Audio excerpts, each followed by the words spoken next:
Let's welcome on board the Anand Tandon as well and find out what he's making of the market right now. Anand, hi afternoon. Just wait and watch when the dust settles down and then perhaps take a call on whether to buy the dip.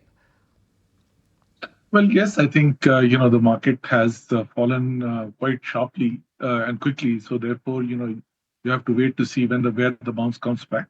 So far, it's not as if the trend has suddenly changed, but it does look like there is the first sign of a little bit of a fear coming through. It was only a question of time because of the kind of IPO numbers that were coming through, that there would have been some pressure on the secondary market as well. But we'll have to see whether or not it sustains or whether the market goes back to its trend. Okay, yes, the market, has seen quite a bit of pullback, and portfolios are bleeding a lot more than what the frontline index is telling you, because if you look at the broader markets, that is where bulk of the correction has been. But Anand, if you had to, kind of keep a shopping list ready per se in this dip, A, would you start deploying already? And secondly, which are the pockets that you would first try and put some money to work? Well, there isn't that much valuation gap that has emerged just yet. So therefore, it's not as if you have to be in a hurry to immediately deploy. More importantly, I would be very surprised to find too many people sitting with cash. By and large, given the kind of rally that has happened, most people would be more or less fully deployed. But that said, if you are looking for places where there can be some amount of earnings growth that will be a little more sustained, then it would be go back to the good old, banking, pharma, IT kind of numbers. Uh, to some extent, these numbers will be muted. It is not as if you would expect to see a very sharp growth in bank earnings, for example, in this quarter, largely because we're going to have a tepid period of growth for this, at least for this quarter. Same thing goes for most of the other sectors as well. But then you always look forward and hope that the numbers will pick up from there on. Valuation comfort does exist in things like financials at this stage.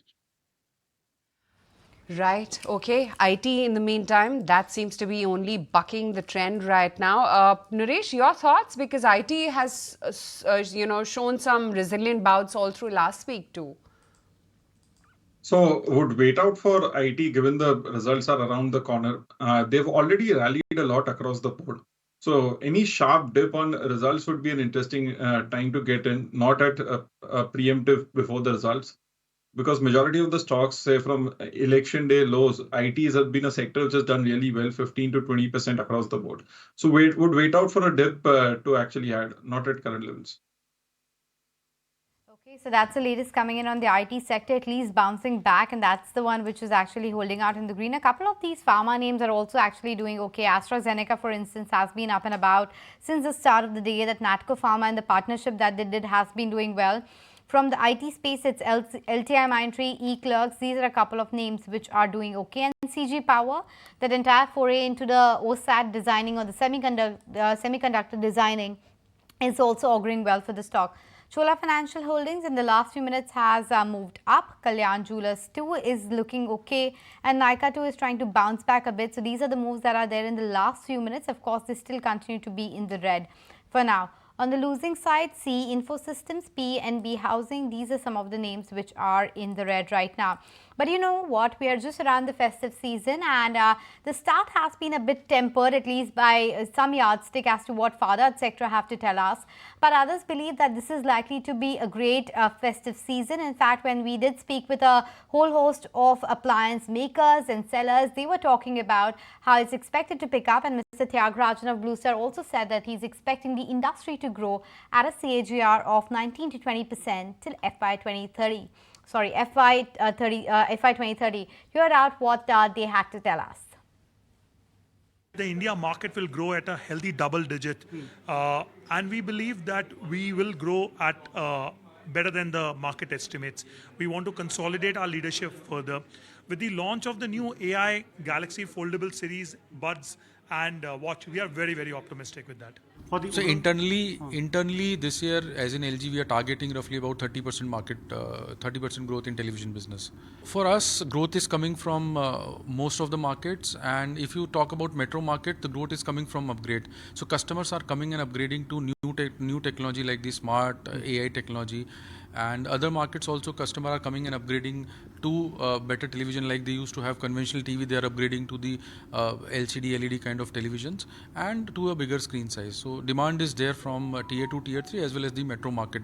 Confident that the festive season for air conditioners will be good. The CAGR up to 2030 is more than 15%. And the air conditioner category, our estimate is it will be at least 19%.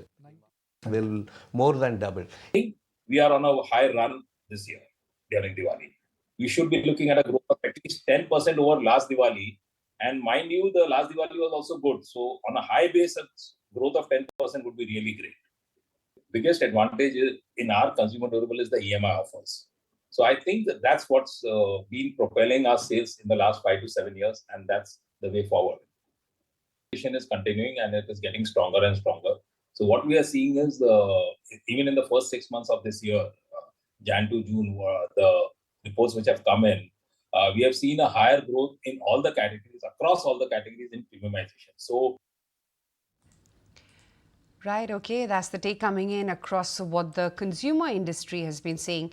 But Anand, we've been talking about this, the slowdown that one has seen in passenger vehicles, and today FADA's data also has indicated the same. Do you think an uptick can be made or recovery can be made this festive season? The festive season was obviously a very large part of the overall demand, so we'll have to see how the numbers pan out. But from whatever anecdotal evidence one get, it is clear that for most auto sector, the inventory levels seem to be rather higher than anticipated at the vendor level, at the distributor level, and therefore that's not a very good sign.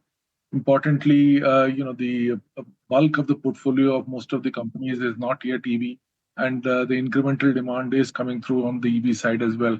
So I am still not very bullish on this sector overall. And for now, the dip that we have seen of 10% in the month gone by as per the FADA data, and the fact that the inventory is at record high level and the EV sales have moderated, all of that adds to the worries. In fact, these are the topics we discussed with the president at FADA as well. Hear out his take.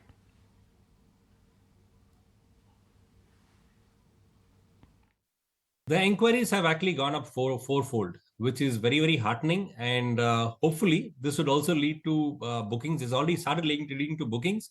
And the retails will start soon because the Shraddh just got over last month. The customers have started walking into our showrooms, inquiring about vehicles, talking to us about the deals. So a booking would typically take a day or two, and then the finance process might take a couple of more days, and then it'll be another couple of days for the RTO process. So we would be seeing the retails happening from this month. The dealers are very, very positive, and they're quite happy about the demand coming back. We are hoping for a bumper season during the next 40 days, and hopefully this would lead to the reduction in inventory. Okay, hopeful of a recovery, but for now it hasn't picked up the way the street was expecting. In the meantime, just taking stock of what else is happening in the market, because there seems to be a lot of volatility. So just tracking as to what's really making moves right now. So it's IT, which is in the green, and it's same LTI, Mindtree, Persistent, LTTS, which are in the green right now, while the PSU banking space continues to be under pressure. In fact, if you look at IOB, that's down 5%, Central Bank, UCO Bank, Union Bank, they're all down and out.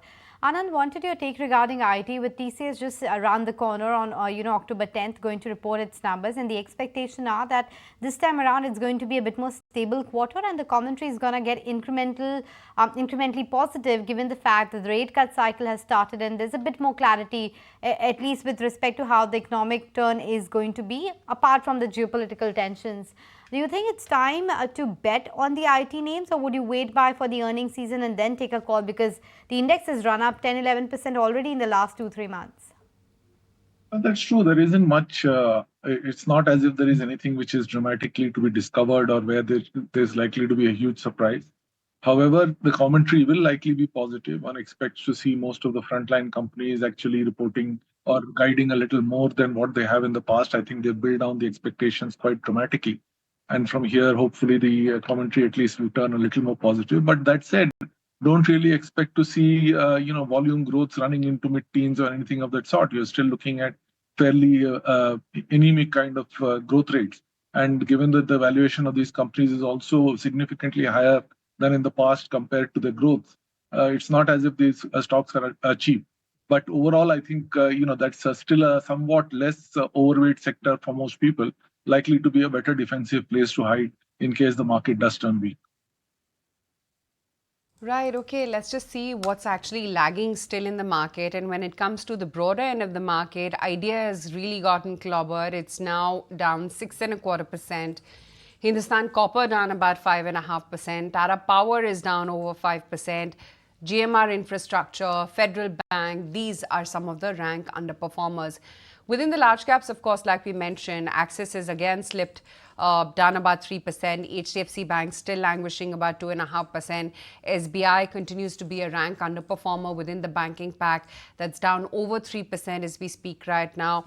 Adani Ports, Adani Enterprises, there's Titan, there's Hindalco, ONGC, which is down 2%. So a large part of the market is still languishing, although select few banks at least made an attempt for a recovery, failed at that though. That said, just looking at some of the realty plays, while of course Macrotech Developers is the one which is actually holding out, but that can't be said about the rest of the pack. Godrej Properties still in the red, DLF down 2.25%, and Oberoi Realty as well lower by a good 3.5%. And Naresh, Realty as a sector was the most beaten down also last week, right? Do you see a continual weakness? So I would expect somewhat of a bounce back across the real estate space. We've seen a good 10% correction in some of the names. DLF has corrected from 940 down to 800, 840 band. You have Oberoi Realty, which was rearing towards a breakout, has corrected well, coming back to supports.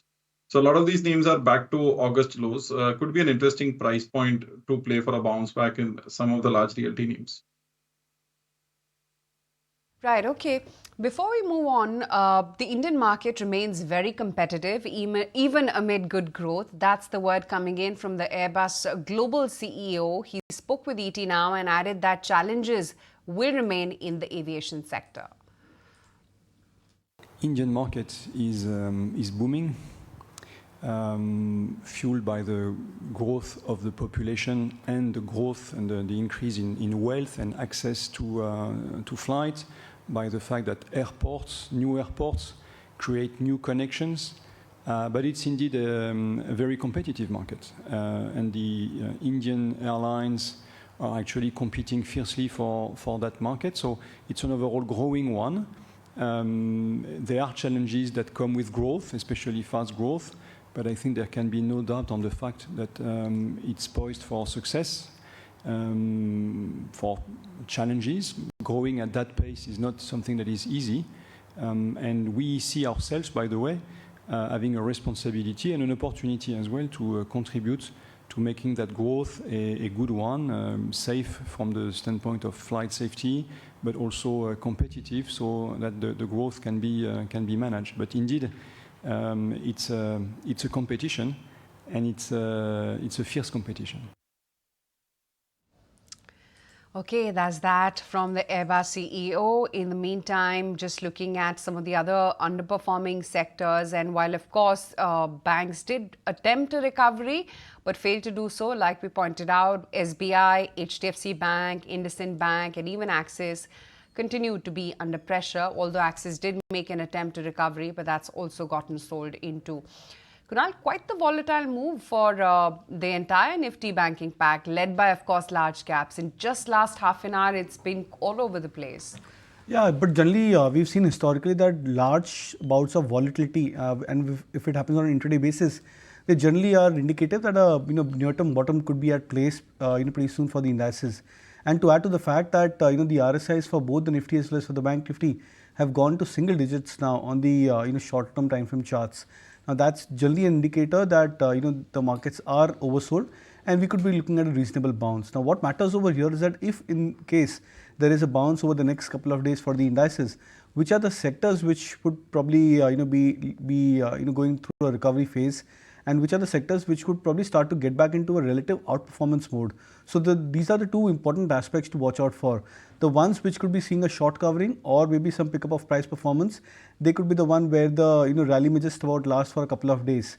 But the ones which show signs of relative outperformance and both in terms of momentum as well as price. I think that's where we might start to see some trending nature oriented sectors as well as stocks shaping up. So I would probably believe that over the next couple of days, we need to see more of patterns for these sectors, which would try and guide us towards whether this could be just about a meager bounce, which would be looking out for the indices, or a trend in the making. Okay, let's see whether it's a trend in the making or just a dead cat bounce, as perhaps some of the participants are believing it to be. But take a look at HDFC Bank. That one is seeing quite a bit of dropping right now, 2.5% lower, and that alone is contributing 50 points to the downside. Some of the large trades have happened on that one as well, so the volume is on the higher side.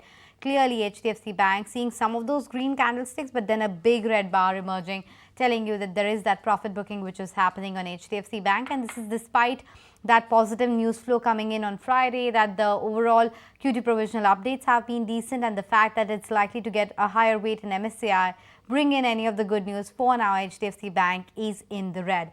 But let's take some BDSC trades. If you are a compulsive trader, Nuresh, what are the trading opportunities that you are identifying in this market? So first is a sell on Siemens, which has shown us short-term topping out sign over the last two sessions. Stop loss at 7,050, target price of 6,900. Second is a defensive bet on ITC with a buy with a stop loss at 506 and a target price of 515.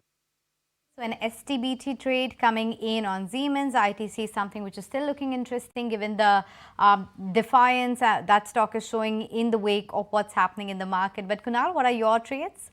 So I'll go with the Man Bharti Airtel. That's a chart which is still looking attractive. So we'd look out for targets in the range of 1688, and stop loss could be kept at 1638. And the second would be a sell on Balkrishna Industries. That's a chart which has made a fresh swing low on a multi-day time scale, broken below the 2850 mark. So we'd look out for targets in the range of 2720 and stop loss at 2860. Okay, so those are some trades that one needs to watch out for. Last 10-15 minutes left for the trading session, but one doesn't know which side it will go, because we have dropped below the mark of 24,700 on an intraday basis, and the highs of the day were well above 25,100. So we have traveled quite a bit during the trading session, and a lot of those ups and downs really in the market at the moment. The bank Nifty is again down and out, almost 900 points. I mean, it's just baffling the way that index recovered over 1,000 points in a matter of few minutes, and from there quickly gave up all of that, and it's right now down about 900 points as we speak. Anand, within the banking pack, is there any name that becomes a clear-cut buy or a high conviction buy if you're a medium-term or a long-term investor? Well, I think, you have to remain with the largest of the lot. So I would argue that you'd still find that if you're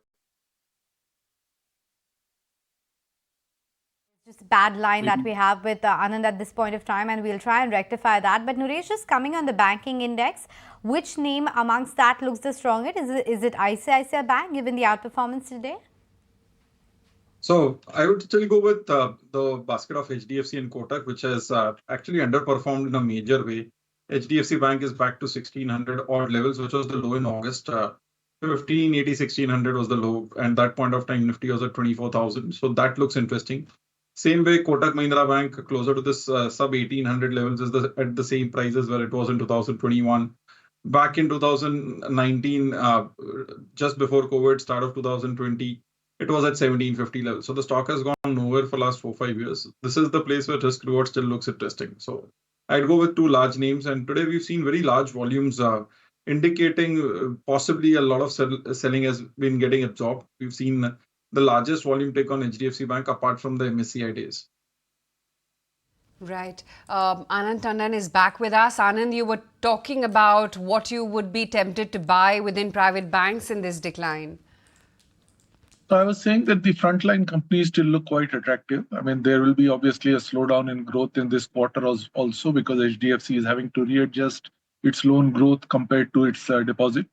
And that obviously means that you need to reduce your CD ratio, and therefore deposits have to outstrip loan growth. So for the near term, at least, the numbers will still not be great, but I think the valuations compensate for that. Kotak again, like Nuresh said just now, I think there is some value there because of the fact that it hasn't moved too much. Again, a management change has probably will take a while to absorb, but overall, it is still at this level there is not much that you should be losing there.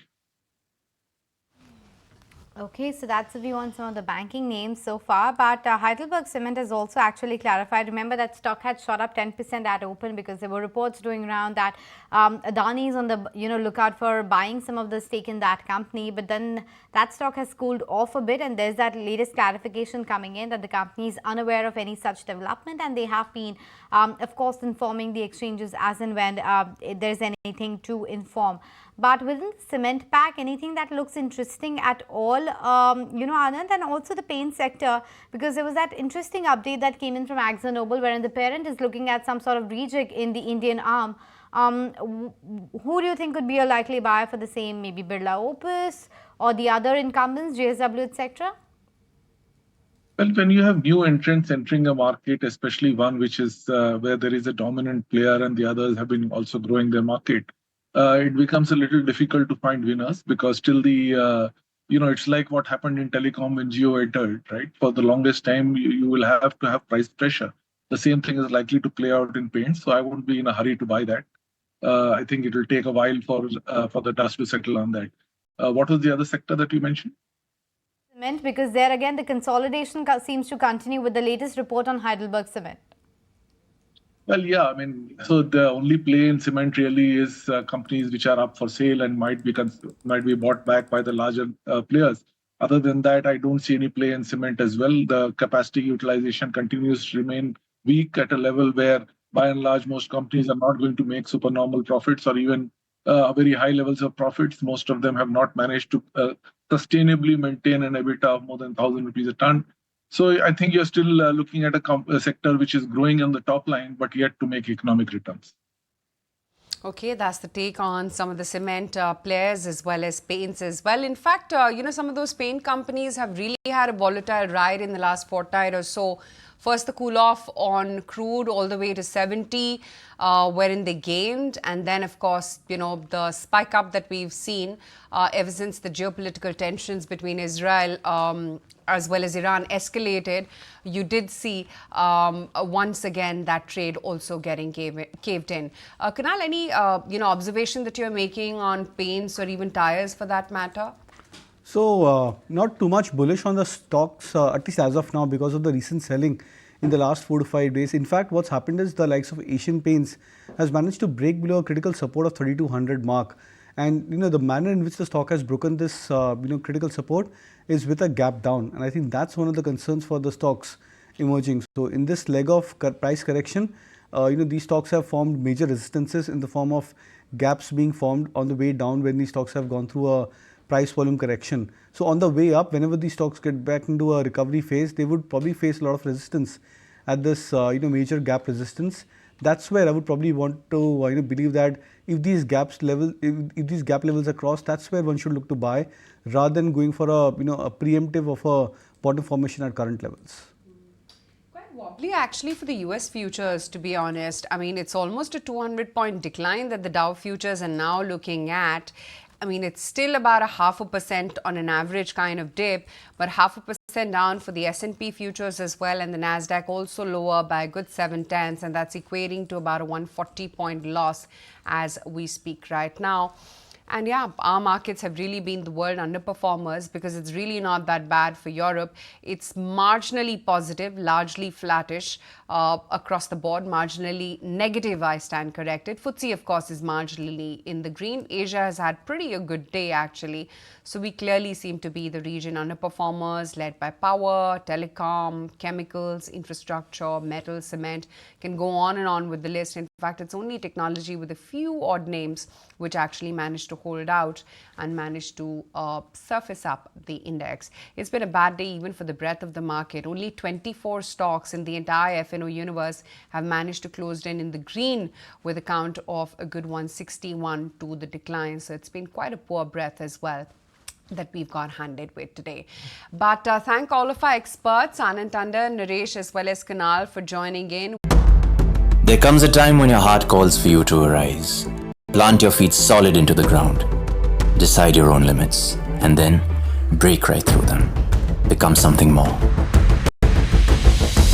It's my time to rise.